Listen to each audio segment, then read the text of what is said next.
6-1. The Florida Panthers dismantled the Toronto Maple Leafs in their own building. The only word that can be used for this is embarrassment. Your fans left halfway through the third, and I don't blame them. Florida helped them beat the traffic. The Big Cats, meow, are an absolute tear. That's 3-0 since game number 3. What has happened in this series? I think the answer is simple. I told you Florida was going to drag them into deep water. A lot of people did. That's not a revelation. Let's not take victory laps here when there are only 2 teams playing. There isn't infinite outcomes. There's an A outcome and a B outcome. That's it. But everybody knew Florida was going to drag them into that deep water. The question was Toronto going to get themselves out of it? Were they going to paddle in the deep water and tread water? Or were they going to sink? And after game 5, right now I think it's very clear.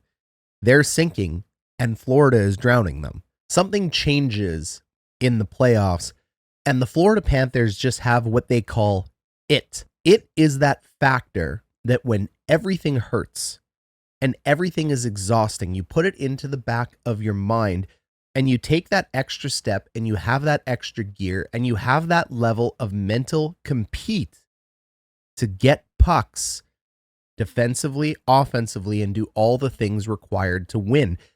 It's also that part of you that gets a little nasty. It's required. I've said it all through the playoffs and every game that I have covered. Get them before they get you. This is the game within the game.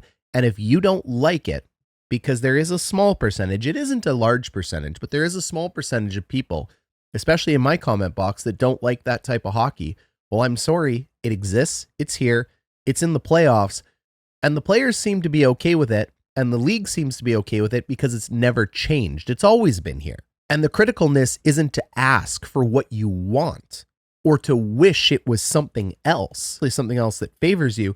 The criticalness in this world, it's a meritocracy, is to learn the rules within the rules, the game within the game, and play it that way. Don't get this twisted. This isn't about youth hockey or any other type of hockey. This is NHL hockey I'm talking about. These are millionaires getting paid to play. If you do not think that these guys will not metaphorically kill each other to get a W, then you're kidding yourselves. If you don't think they wouldn't metaphorically go to the wall and die, players have died. Ask Rich Peverly to get a win for their team. You're kidding yourselves. They will shake hands and be friends after, but as soon as those gates close and you are locked in that icy rink, they are gladiators ready to do battle. And where I'm getting to is it comes in up here. You have to be mentally set. The challenge with this is, though, it's good for Florida. It's bad for Toronto. Confidence breeds confidence, and success breeds confidence. So how do you get confidence without success and success without confidence? It's an infinite circle. Sometimes you just got to break through. Florida was unable to break through forever.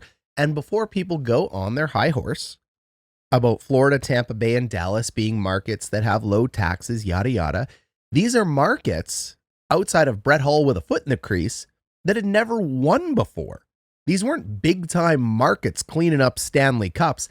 They found a way to do it. Now, all of a sudden, it's the Tampa Bay, Florida, and Dallas show. This is where players want to go. This is where super teams are created.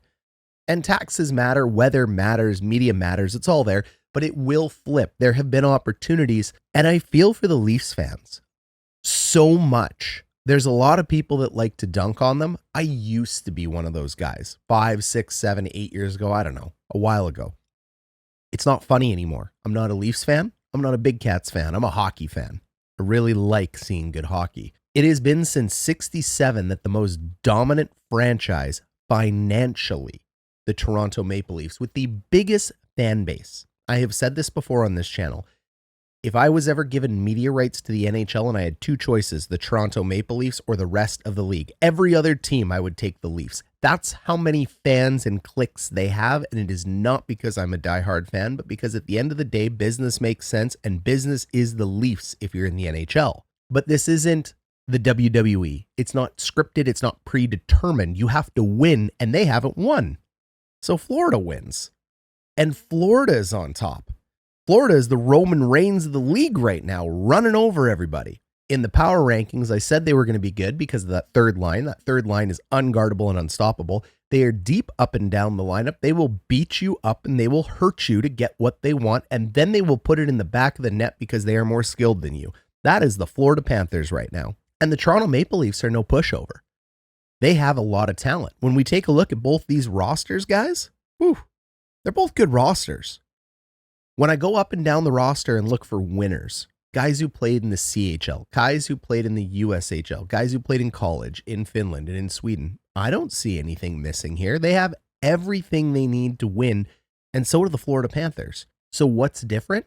I'll tell you what's different. The jump to the NHL is hard, and the Stanley Cup is the hardest trophy in the world to win. So whatever you have won before this pales in comparison to it. The Leafs tonight decided they didn't want to take those extra steps, and Florida capitalized because they did. Sometimes you need a spark, and that spark, I have said all series, has been William Nylander. I've seen him have one bad game. He pokes that puck away from Ekblad, and he's gone. And it's moments like this, 10 minutes into a game where you need to score. This is reminiscent of the Jets against Dallas last night. You don't score first, everything falls apart. Well, big game Bobrovsky on the case shuts the door. But much like Kyle Connor last night for the Jets, take a look at this move. Stick handle, stick handle, little shot up high.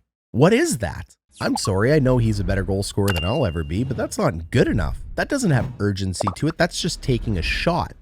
You got to bury those, man. But great save by Bobrovsky as well, too. Took it all away. Fantastic angle. Gave him nothing to shoot at. Game continues. We get a rebound here from Woll, and I feel bad for this guy. I mean, he stands on his head last game, does everything that needs to be done for the Leafs, and you leave him out to just hung out to dry. Right in the middle of the field, hung out to dry like leather tanning. That puck comes out, beautiful baseball swing at him, rebound after rebound, and who keeps coming up with the puck? It's the Panthers. And as that puck moves into the corner, it's the captain. One of the best defensive forwards in the league. Well, guess what? He's out there with one of the best defensive teams in the league and offensive teams in the league. And what you see are micro 2-on-1s.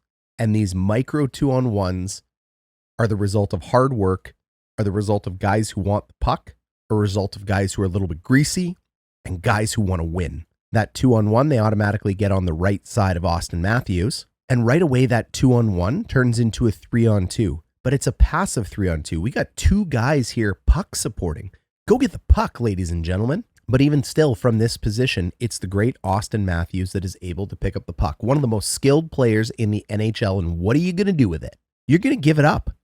He immediately gives it away. He just turns around, fires it, gets caught in some skates. Then all of a sudden we have a play and we have another near shot on net that gets deflected. But who is there for the puck? It's Florida again. And this is becoming rinky-dink at this point. Somebody hit somebody. It's just a little puck that's moved over to the wall, and they're going to bump it out here to Aaron Ekblad, who's had basically free reign to completely creep in here. And take a look. Even big Matthew Nyes goes out to block it.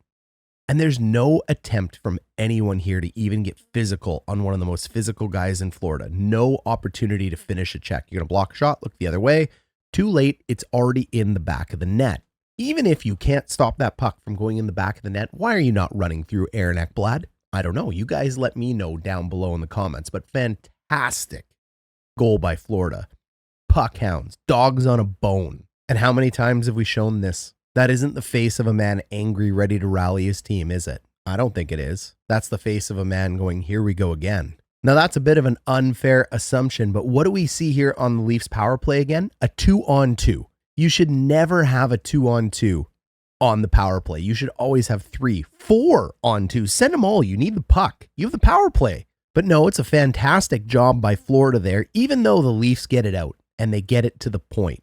Look at how many Panthers came in there to get the puck. 4 of them. They don't care. You get the puck through them, go ahead, take a shot. That puck goes through. It takes an absolutely beautiful bounce off the wall. This needs to be bared down and put in the back of the net, especially in a moment like this, but they don't. Bobrovsky gets that leg out. Full splits. Sometimes, folks, it's not your night, but sometimes people just want it more than you. Bobrovsky in the second period, a chance to turn it around. Brilliant again. Not a big save. I mean, every goalie should have this angle, But that puck comes out here. This needs to be in the back of the net. I get there's a post, but you need to be able to find one of these. And when you hit a post, you know what I always say on this channel, bing. No, I don't say bing. I say the goalie took away enough net. There was nothing left to shoot at but the post. You missed the net. Good angle by the goalie. Oh, and someone's going to go down and comment about that because they always do. But that's my opinion on it. Second goal, low to high. Not much to break down here. When you go low to high, you change the angle on a guy like Jared Woll. But what makes low to high shots so scary is that potential for tips. And unfortunately, this one isn't on the goalie. It tips off the Leafs. It beats him short side. He had no chance. You know, whether you like him or hate him is irrelevant, but he is part of a generation of hockey that I watched, and I can hear Don Cherry right now screaming, get your stick out of the way. Why is your stick in the way? Either get out of the way and let the goalie see the shot or lay down and block it. Look, you don't have to agree or like anything he likes, and I'm not saying I'm there either. It's just burned in the back of my brain not to keep sticks in the shooting lane. Not that way anyway. Boqvist, neutral zone regroup. This is where Florida, to me, does their best work. They got a lot of goals from the point tonight, and that's quite nice. But it is the neutral zone of Paul Maurice teams that are absolutely deadly. That puck ends up back to the point, bang, it's around. And this is a staple of every Maurice team you're going to see, and this has been a staple of the Florida Panthers for 3 years now. They get into the zone, they have numbers, it's a quick strike transition, and when we talk about transition, just means you went from not having the puck to having the puck, and it usually happens in the neutral zone. What is really nice about this play is that you're going to see the F2 drive the net. This is what's required. Someone has to drive the net and push these two defensemen back. Then you're going to go ahead and you're going to put it high and in the middle. You're going to be looking for Barkov here, but you get options, and what I want you to see is his look off here, where he looks and how Sam Reinhart fools him. He's still at this point right now staring down Barkov. You can see, but his gaze has shifted. He came from here. Now he's just about moving over here, and he's made a new decision. He's going to move an area pass over to here. He can see that it's there. People think area passes are off the wall. No, it's just something you skate into. You see a lane here, bang, you throw it towards an area. The player is going to adjust the stick. This is just like throwing up a big pass in football. It's not a dime. You're throwing it to an area a receiver can catch it at. You're throwing it to an area your player can receive it at. Boqvist finds it right on the tape, puts it in the back of the net. Woll has no chance. And that all happens from the brilliant mid-lane drive from Boqvist. Everybody thinks that guy is a distraction. He is not a distraction. That is why defensemen have to back up and give credit to him, and why the puck always ends up going high to the fourth defenseman or the third forward that comes in, because it is a very dangerous play to let the guy slip behind you for a tap in like that. So you always have to go back and respect the fact that somebody is driving the net. But sometimes those guys driving the net just beat you and they're able to tap it in. And once again, there is the look of despair. Into your own zone. Why are you being beat back into your own zone? This makes no sense. And why are you reaching in? I don't understand this play either. Like, these are signs and symptoms of challenges, and it obviously isn't coaching, because Berube doesn't stand for this. He didn't stand for this with the Blues. This isn't part of his MO. They get into a battle, the puck is gone, but there's no puck support. Why did it take Tanev to come all the way over there to find that puck? We're back to more one-on-one battles. I see absolutely no puck support coming in. I see no urgency from Tavares. I see no urgency from Nylander. Somebody needs to get in there and help. They don't. They allow Chris Tanev to win the battle on his own. And then they give him nothing. Nothing. So you pick up a warrior like Chris Tanev and you give him no help. Florida fans, you think I'm not giving you credit here? Trust me, I am. You have broken this team mentally and physically in this game. There's still another game to play, but this is wild to see. Outside of a few teams in the NHL, I don't see guys give up like this. There are guys behind the play, not with the play. They're all in the wrong spot here. And look, that puck turns over. The one guy willing to go get the puck, Chris Tanev, right here. I mean, there is no help. Nobody's coming in. And he goes, man, that's all right. I'm going to go get it now. Lays a body. I mean, I got to show you this again and again, because this is the game. This is the Leafs right now. He wins it. He pushes them over and he battles. That is a warrior. That's what you're looking to do. How dare you, as a team, let two Florida Panthers get in there? How did they get to your puck first? And I'll tell you how, baby. Because it's their puck.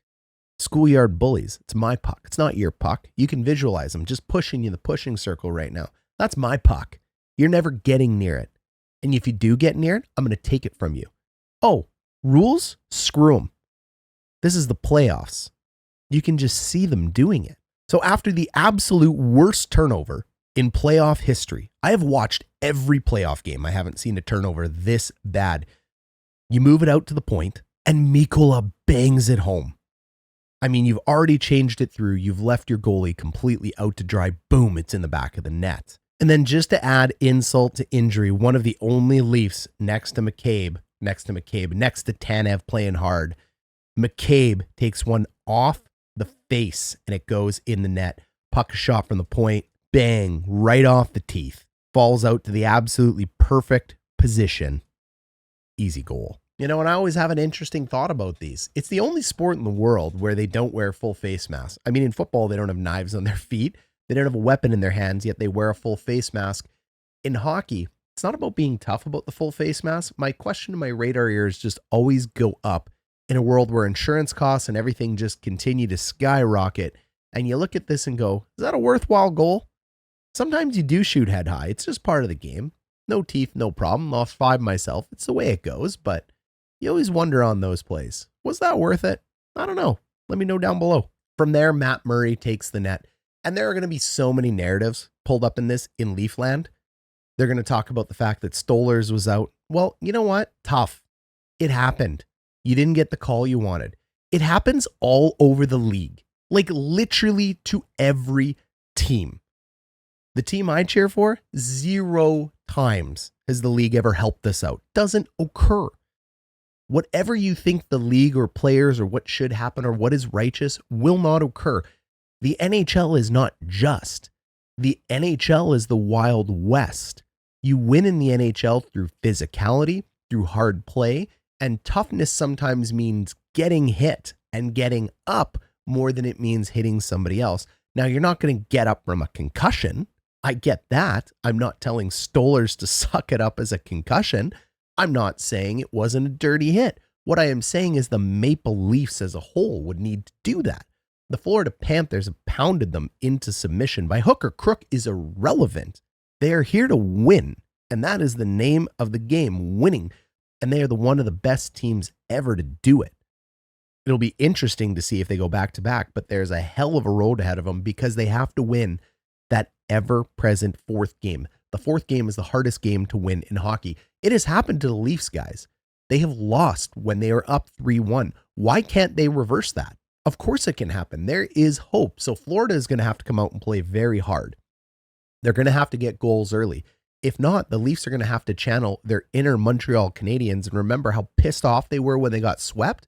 Well, when a dog is backed into a corner, it bites and it bites hard. And the Leafs are going to have to decide next game how hard they want to bite. And it has to be harder than they have ever bit before because they are playing the big cats. Meow. So game 6 is going to be the battle of, is there any dog left in the Leafs? Is there any bite left in the Buds? Or the big cat's just going to play with their food? We'll see in 6.